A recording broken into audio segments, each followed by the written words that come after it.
Namaste and welcome back to Waking Up with Mindful Serenity with Nancy. It's a beautiful day out there, a little chilly, but we certainly haven't had much of a winter in my part of the world. It's been very mild and a sign, I guess, of global warming. Anyway, I digress from that. I am going to begin answering a question from the jar, a bit of a soulful question or a deeper consciousness question. Not that I am an expert in any way, nor do I profess to be. I hope I'm not appearing that I profess to be. I am just someone who loves to learn and who is doing this exercise in order to assimilate my learning into part of who I am and what I do on a day-to-day basis. I'll ask you to forgive my eye's been bothering me a little bit, so it doesn't look real pretty, kind of wonky. You've been having problems off and on with that eye for years. But anyway, regardless, I digress, and we are going to answer a question from the jar. I will pull a question out and see if I can answer it. Wow, that's a lot of writing when my eye is hard. It's hard to see out of this eye. How do I handle my anxiety? No, I read that one already, didn't I? It is getting out of control. Okay, yes, I know I read that question before. Excuse me. I read that one before. I think they're getting put back in here for some reason. Okay.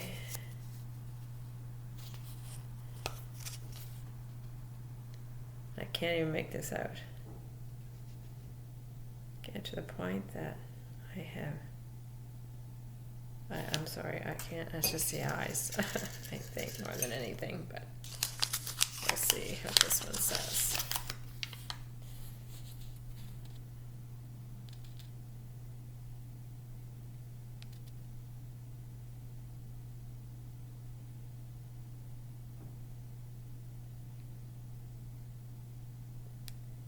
I'm sorry. I really apologize for this. I'm having a hard time. I gotta get one where the words can be read easily. Okay. Did I read it? Okay, I don't know if I've done this one or not, but I'll do it again. I can't see because I was gonna do it because the writing is big and I can actually read it. Why do you call yourself a yogi? Why do you call yourself a yogi? And as soon as I turn away from my timer, it disappears. So I am going to take a deep breath first of all and exhale, and then I'm going to start the timer. Why do you call yourself a yogi? Wow. A yogi is simply someone who practices yoga, and practicing and studying yoga not just as an exercise routine, as many Westerners seem to think of yoga these days. It's been a trend in exercise for the last 20 years, trend being that it's believed to be something that will just come and go. And the yoga we Westerners tend to talk about is the hatha component, the component that we do when we go to a yoga studio or go down on the mat and do our asanas or postures. And we tend to think that is what yoga is, and a yogi is anyone who practices those exercises. To me, yoga is much more than that. Yoga is the study of the philosophy of yoga. And it was Patanjali, I think, that termed the particular yoga that I practice and study as Raja Yoga, or, the science of yoga, because I like to do everything I do, I like to have some type of scientific validation to it or a scientific explanation for it. And this Raja Yoga is the science of the mind, of understanding the mind. And when I say the mind, I'm not referring to the brain, the human, the organism that's in the center of our skull. I'm talking about the mind, the consciousness, the awareness that exists beyond everything we do and say. Yogi is someone then who studies consciousness and studies how this consciousness affects our everyday life. And it also studies, a yogi is someone who studies the distinction between the personal mind and the higher or deeper mind. So many people refer to it as the intellectual mind. I try to stay away from intellect when I'm explaining higher consciousness, because to me the intellect is based a lot of times on concepts and ideas. And the higher consciousness goes beyond what we think and feel as human beings. So it goes a little bit deeper. So a yogi then is someone who is studying awareness. Now the practice of yoga involves more than the asana. So the asanas are one of Patanjali's limbs. He had 8 limbs. He had yama and niyama, which were basic moral conduct or ways we can live on a day-to-day basis that will help us to reduce the amount of karma we accumulate and whatnot. And then there was the third component, which is the yoga we know today in Western society as the asanas and the poses we do in a yoga studio. With that, we may also experience to some degree pranayama, the study and the practice of breath. Not so much breath control, but breath awareness, using breath as single focus concentration so that we can get away from our busy minds. Breath in the terms of the energy of prana, which is the basic life force that runs through all of us, and getting in contact with that. So pranayama, the 4th limb of Patanjali's yoga, is all about breath. And the next 4 layers have to do with the higher consciousness. Pratyahara, Dhyana, and Dhyana. My pronunciation of the Sanskrit terms are off, I'm afraid. But those 3 segments we're talking about, first of all, trying to get rid of our senses, not rid of them, sorry about that terminology, but trying to get beyond the senses we're taking in through our 5 senses, all the input that we're taking in on a day-to-day basis. And through our 5 senses, and so many times we're so attached to that, but we're trying to get beyond it to some point, to some degree. Get beyond the senses, not being so attached to it, so that we can sit there without being, our mind chasing every sense object that comes into our awareness. And the next 2 layers are about concentration and meditation. And finally, samadhi is something few yogis will ever receive. It is that uniting with the one universal consciousness. Now that's la-di-da-di-da-di, right? So why do I call myself a yogi? I practice those limbs of yoga, but in secular terms, I would say what I do is I examine the mind. I examine my thoughts and feelings. I examine my reactions to life. I watch other people reacting and behaving a certain way, and I wonder what's going on in their minds, but mostly I try to bring it into my mind, even though we all share one universal consciousness, and that is something a yogi truly believes. We all have different aspects, different things that are leading us to concentrate on certain things rather than other things. So I try to examine my mind, my thoughts and feelings. Why am I reacting the way I do? I'm watching the stimuli, and like I said, I'm working the pause, and that's the biggest thing that makes me a yogi. And that's a psychological term, working the pause. I think it was developed by Viktor Frankl. But to me, it means falling back into that space between what is happening out here in the real world and what I tend to do about it. So in that space, there is spaciousness, there is shriyante, the Buddhists would call it. There is this emptiness that can be explored and utilized to help change this reaction over here, which may be unwholesome and unhealthy, leading to negative karmic effects, into something that's wholesome, not only for me, but for other people. So what is in the way of me going from here to a response? And that's what happens when we respond in a wholesome way. I think of it as response. When we react in an unwholesome way, when we hurt ourselves or other people, or continue the suffering cycle with our behaviors, our actions, be they mental, emotional, thought-wise, or energetic, that's my reactivity, that's my reaction. So we're trying to get from what's happening out here to positive, wholesome response. But what's in the way, and it's not really in the way, it can be considered in the way if it is clouded like a beautiful blue sky. So what's inside us in the moment between the reaction, between the stimuli and the reaction, is this beautiful, spacious sky, and that is who we are. We are awareness. We are this one consciousness. We are this being that was descended down into the human. So we tend to say sometimes that we're only human, but really we are the beings in the human form, and it's the being that is in the spaciousness.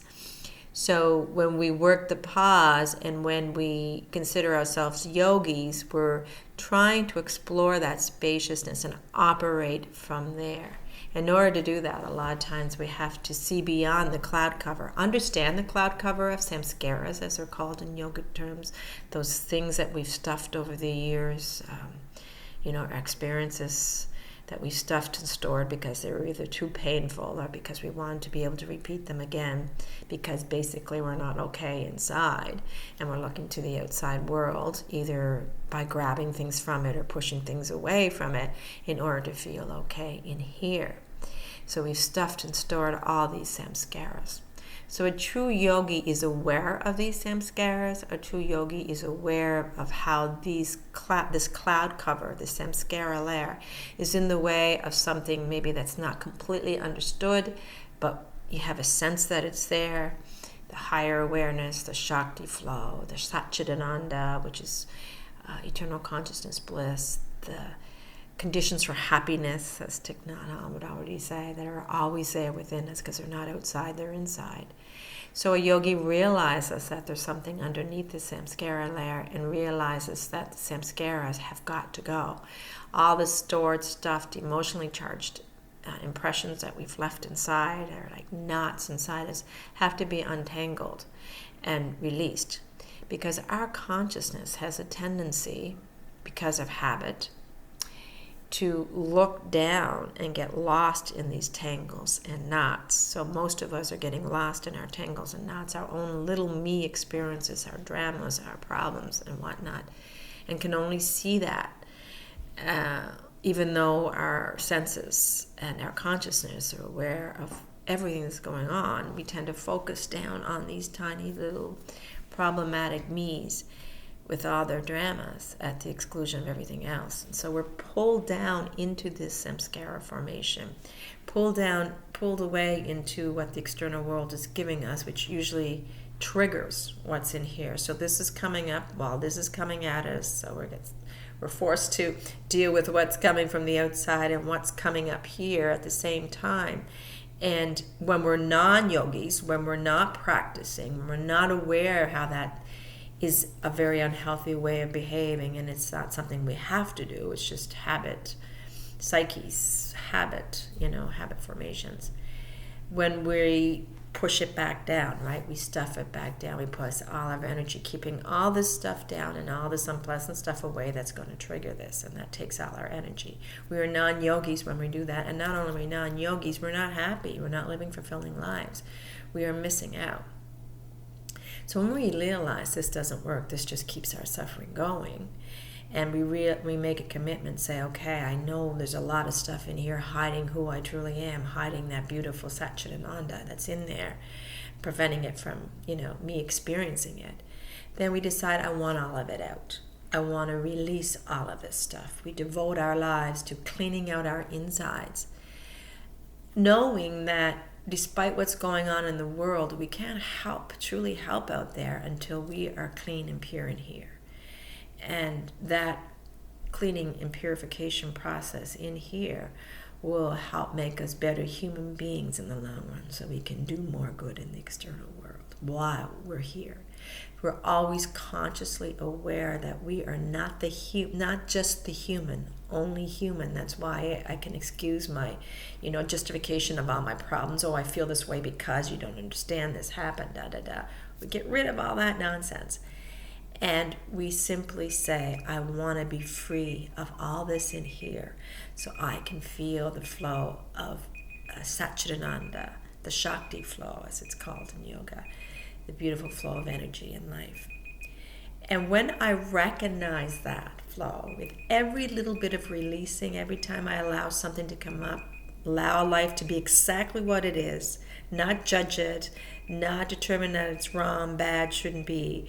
See it as possibly helping me to bring this stuff up that I've stuffed and stored from my past, so that I can sit with it, allow it, explore it, understand it, appreciate it and then let it go, whether it be, fear or panic or, disgust or jealousy or anger, and all the emotions we judge as bad, wrong, and shouldn't be, which are just purely what they are, as Shakespeare said in Hamlet. Nothing is either good or bad, but thinking makes it so. So it's our thinking that has judged all these things and led to this preferencing and this stuffing and storing and what we now call our samskaras. So when we're not judging this and we're allowing this to be exactly as it is, and we're allowing this stuff to come up so that we can sit with it and explore it and be with it, no matter how hard and painful it is, that willingness to do that, we know, will set us free. And the more we do that, the more we release, more of it goes, the more we're getting a sense of that Shakti flow and that Satchidananda and that joy and those conditions of happiness that are already there inside us. And the less dependent we are on the outside world being a certain way. And again, the more we explore this, the more we realize just how beautiful the outside world is and how much there is to explore and enjoy and appreciate. We put away our good, bad judgments and we see the world as this amazing exploratory playground for the soul to grow in. And the more we do this, the more we recognize that soul within ourselves. And I use the term soul because it's a Western understanding of this Satchidananda, or this Atman, or some people would say Purusa, this internal being that we are, the being in the human being.